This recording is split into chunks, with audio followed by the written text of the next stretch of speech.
Hello friends, welcome back to my channel Gyan Sankalp. तो friends, ये मेरा पॉलिटिकल साइंस यानी राजनीतिक विज्ञान के 1000 क्वेश्चन सीरीज का पार्ट 30 है। इससे पहले मैं 29 पार्ट्स अपने चैनल पे अपलोड कर रखा है। अगर आपने वो नहीं देखा है तो प्लीज़ उसे जाके देख लीजिए। ये यूजीसी नेट के प्रीवियस ईयर के क्वेश्चन का श्रृंखला है, जो आगामी किसी भी एग्ज़ाम, आप या तो किसी भी एग्ज़ाम का टीचिंग एग्ज़ाम दे रहे हो, या यूपीएससी दे रहे हो, यूपी पीसीएस दे रहे हो, या किसी भी स्टेट का आप पीसीएस एग्ज़ाम दे रहे हो, तो आप अगर सब्जेक्ट आपका पॉलिटिकल साइंस है तो ये काफ़ी हेल्पफुल क्लास है आपके लिए।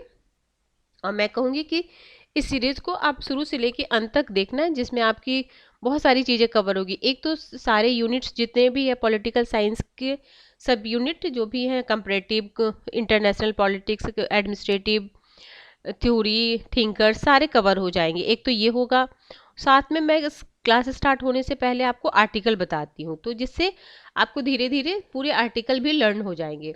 तो आज मैं आपको जो आर्टिकल बताने वाली हूँ वो संघ राज्य क्षेत्रों के बीच जो विधायी संबंध है उससे रिलेटेड जो जो आर्टिकल है वो आज मैं आपको बताने वाली हूँ।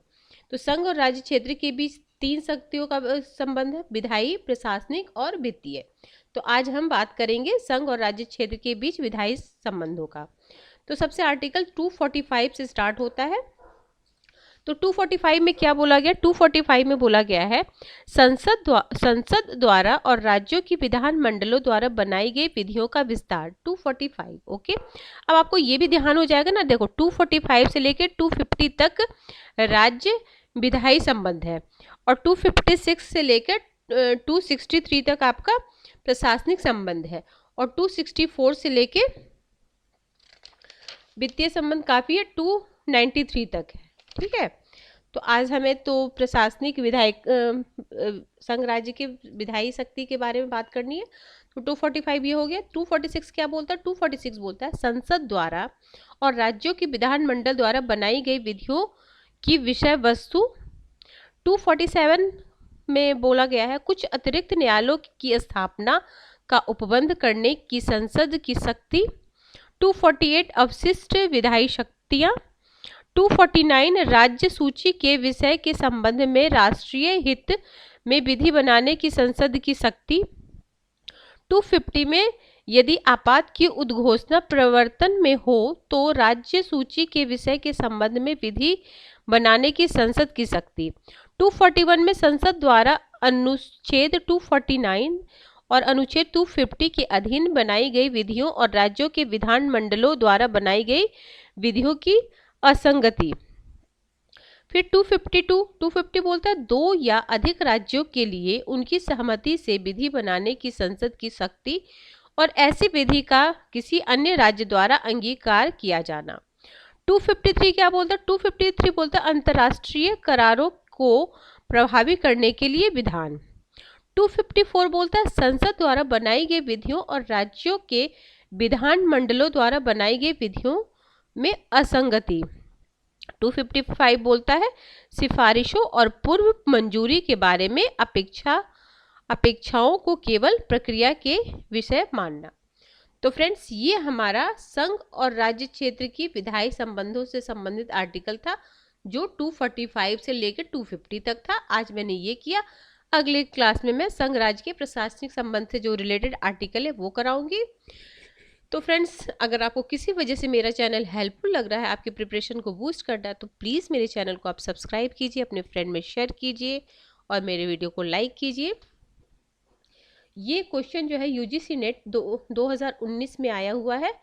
इससे पहले पार्ट में मैंने 50 क्वेश्चन तक करा दी थी, अब आज मैं 51 क्वेश्चन तक कराने जा रही हूँ। तो प्लीज़ आप ध्यान से सुनिए। देखो, विश्व व्यापार संगठन के संबंध में निम्नलिखित में से कौन से दो अभिकथन सही हैं? ठीक है, दो अभिकथन कौन कौन से सही हैं? यह एकमात्र अंतर्राष्ट्रीय संगठन है जो राष्ट्रों के बीच विश्व व्यापार नियमों से संबंधित है। इसकी स्थापना 1996 में की गई थी। इसका मुख्यालय जेनेवा में है। इसमें लगभग 680 स्टाफ है। तो इसमें क्या सही पूछ रहा है ना, कौन सा अभिकथन सही है? तो आपका सही एक मिनट। तो इसमें कौन सा सही होगा? देखो, ऑप्शन फर्स्ट एंड थर्ड। इसका मुख्यालय जिनेवा में है। देखो, मुझे तो जहां तक मेरे को लगता है, आपको ये तो सबको पता होगा कि इसका स्थापना, इसकी जो मुख्यालय है जिनेवा में है, और इसकी स्थापना 1996 नहीं 95 में हुई थी। दो चीजें तो हम जनरल नॉलेज में भी पढ़ते हैं, दो चीजें तो पता है। मान लीजिए हमें स्टाफ के बारे में नहीं पता हो सकता है। ये एकमात्र अंतर्राष्ट्रीय संगठन है जो राष्ट्रों के बीच विश्व व्यापार नियमों से संबंधित है, ये भी आपको पता होगा। तो इसको एलिमिनेट करना बहुत ही आसान था। क्यों? क्या पहले तो फर्स्ट को एलिमिनेट करना था, क्योंकि 95 है, 96 नहीं। तो अगर हम फर्स्ट को एलिमिनेट, सॉरी सेकंड को एलिमिनेट करना था सबसे पहले, तो चलो ये एलिमिनेट हो जाता। ये तो क्वेश्चन होगा नहीं, फर्स्ट तो है, सॉरी। ये देखो, फिर है फिर एक मिनट,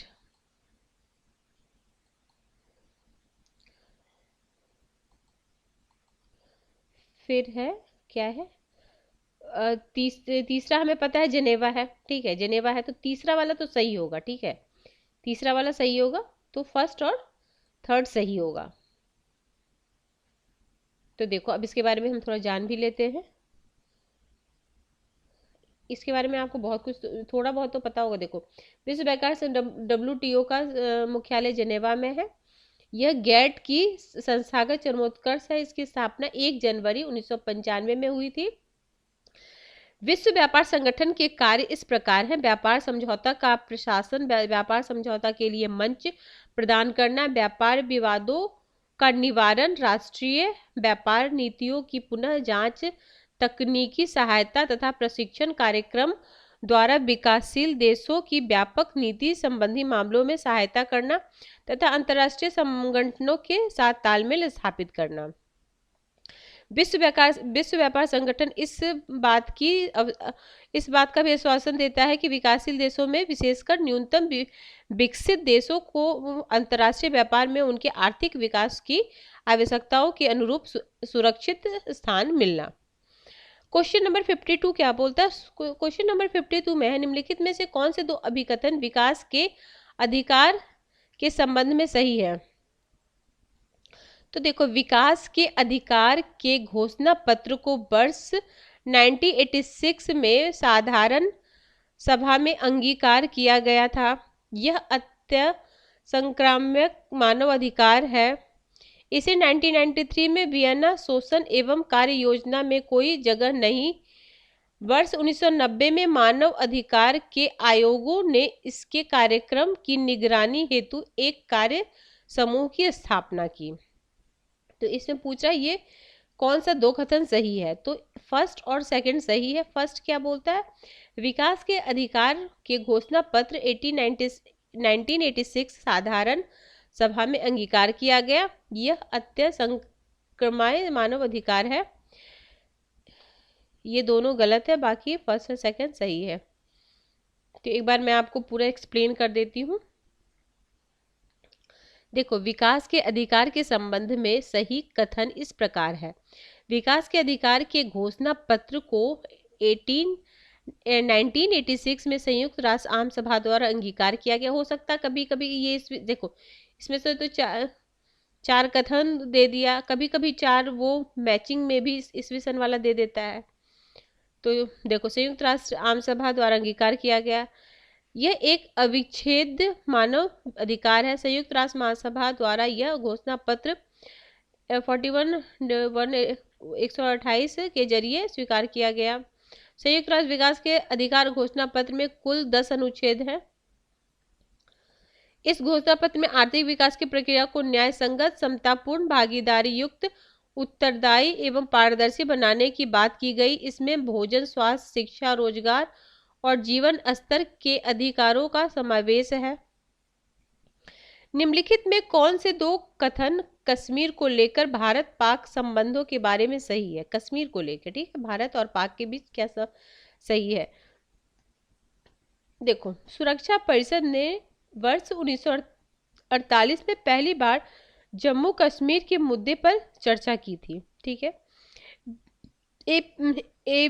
वाजपेयी ने और परवेज मुशर्रफ ने 1904 में इस्लामाबाद में एक शिखर सम्मेलन किया। युद्ध विराम रेखा के आर पार एक बस सेवा का शुभारंभ 1900, देखो ये तो नहीं होगा 2006 में, तो वो थे नहीं, ठीक है नहीं। अच्छा हो, रुको क्या क्या है, तीसरा हो गया ये, और चौथा तीसरा वो तो नहीं होगा, लास्ट वाला तीसरा तो गलत हो जाएगा। देखो वर्ष 2007 में समझौता एक्सप्रेस पर आतंकवादी हमला हुआ, नहीं ये भी नहीं होगा। देखो ये जो बस सेवा चली थी ना, ये अटल बिहारी के कार्यकाल में हुआ। और 2000 ये 2000 वो 4 के मतलब 2005 2004 के उस मिड में से तो वो हो गया ना मनमोहन सिंह। तो फर्स्ट एंड सेकंड सही है, फर्स्ट और सेकंड सही है, बाकी ये गलत है। देखो सुरक्षा परिषद ने 1948 में पहली बार जम्मू कश्मीर के मुद्दे पर चर्चा की थी। अटल बिहारी वाजपेयी और परवेज मुशर्रफ ने 2004 में इस्लामाबाद में एक शिखर सम्मेलन का आयोजन किया। कश्मीर के मसले पर सुरक्षा परिषद भारत पाकिस्तान के संयुक्त राष्ट्र आयोग का गठन हुआ। इस आयोग ने दिसंबर 1948 में अपनी रिपोर्ट दी, जिसमें दोनों देशों के मध्य कटुता को समाप्त करने तथा जनमत संग्रह के संबंध में सिफारिश की गई। पाकिस्तान और इस्लामाबाद में सार्क का 12वां शिखर सम्मेलन 2004 में आयोजित किया गया, जिसमें भारत के तत्कालीन प्रधानमंत्री अटल बिहारी वाजपेयी एवं देखो 2004 में वो हुआ था बस सेवा। ये भी पूछता है मतलब बस कूटनीति किसने स्टार्ट की, तो इसमें क्या होता है ना कालक्रमानुसार, जैसे ये घटना दे देगा फिर कोई और घटना दे देगा, 4 घटनाएं दे देंगे और उसको बोलेगा इसके मतलब उस घटनाओं को कालक्रमानुसार सजाइए। तो ये 2004 में हुआ था, इसमें ऑप्शन दिया था 2006, तो ये 2006 के कारण गलत हो जाएगा, फर्स्ट और सेकेंड सही हो जाएगा। तो फ्रेंड्स क्वेश्चन मानते हैं रिपीट नहीं करता, लेकिन इसी क्वेश्चन में से टॉपिक तो वही होता है, ठीक है, तो उसी में से उठाता क्वेश्चन नेक्स्ट टाइम। इसीलिए किसी भी एग्जाम का प्रीवियस ईयर क्वेश्चन सॉल्व करना बहुत ही इंपॉर्टेंट है। और खासकर अगर आप पॉलिटिकल साइंस के स्टूडेंट हो तो यूजीसी नेट के जो क्वेश्चन है उसके स्टैंडर्ड काफ़ी अच्छा होता है। अगर एक बार आप उससे गो थ्रू हो जाओ, साथ में यूजीसी नेट के सिलेबस से गो थ्रू हो जाओ, तो आप किसी भी टीचिंग एग्जाम को बहुत आसानी से क्रैक कर सकते हो। अगला क्वेश्चन है, निम्नलिखित में कौन से 2 कथन चीन की नीति हथेली एवं 5 उंगलियां के सिद्धांत के बारे में सही है? तो इसमें देखो भूटान नेपाल शामिल है, फिर इसमें अरुणाचल प्रदेश सिक्किम और लद्दाख। तो ऐसे हथेली बनाया हुआ है चाइना ने, देखो ऐसे ये हथेली वाला सिद्धांत है।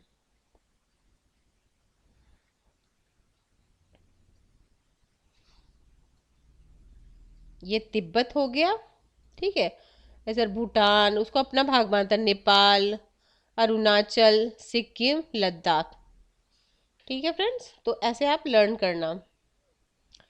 देखो चीन की हथेली में 5 उंगलियों के सिद्धांत वाली नीति भूटान नेपाल अरुणाचल प्रदेश सिक्किम लद्दाख शामिल है। चीन इस नीति में हथेली में तिब्बत को मानता है, जैसे इसमें बोला ना इसको तिब्बत मानता है और इसके सब पार्ट है।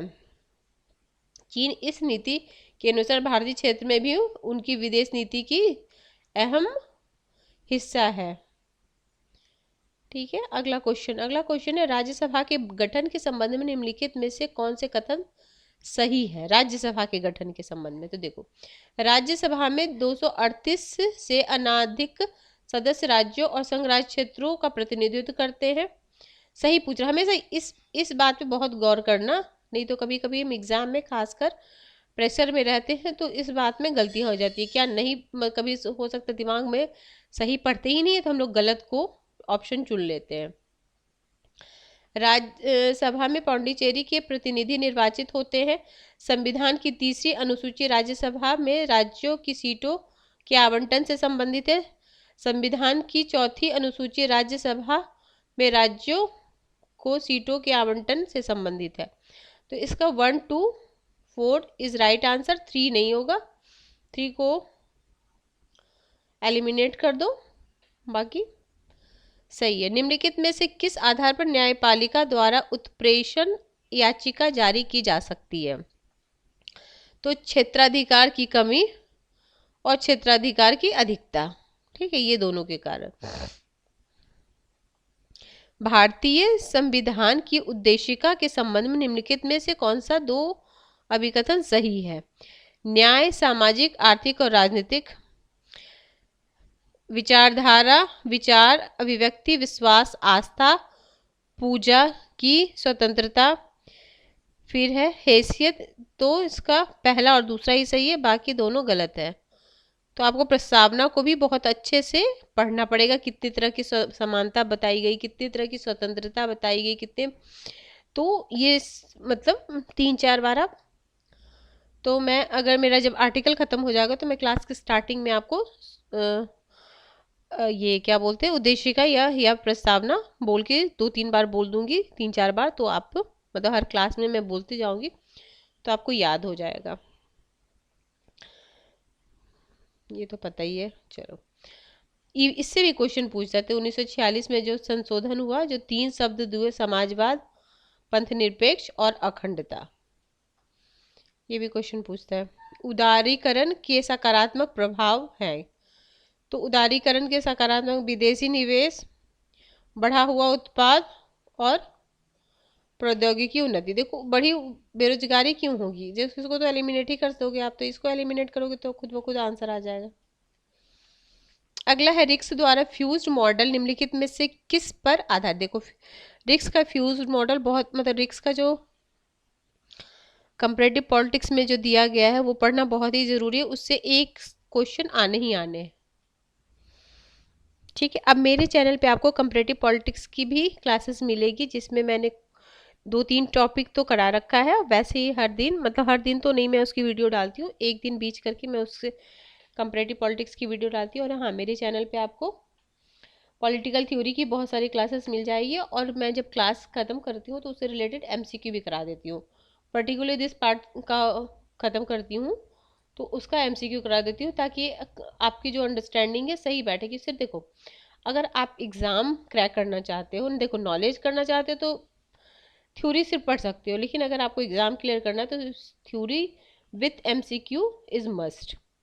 क्योंकि अगर आप कितना भी पढ़ लो, जब तक आप एमसीक्यू सॉल्व नहीं करोगे तो आपकी जो मतलब एग्ज़ाम में क्वेश्चन अटेम्प्ट करने की बात है वो नहीं हो पाता। क्योंकि जब हम एग्जाम क्वेश्चन देखते हैं ना, तो जैसे ऐसे तुम पढ़ लो, लेकिन जब आप क्वेश्चन देखोगे तो समझ में आता है, चाहिए इससे ये क्वेश्चन बन सकता है, ये क्वेश्चन।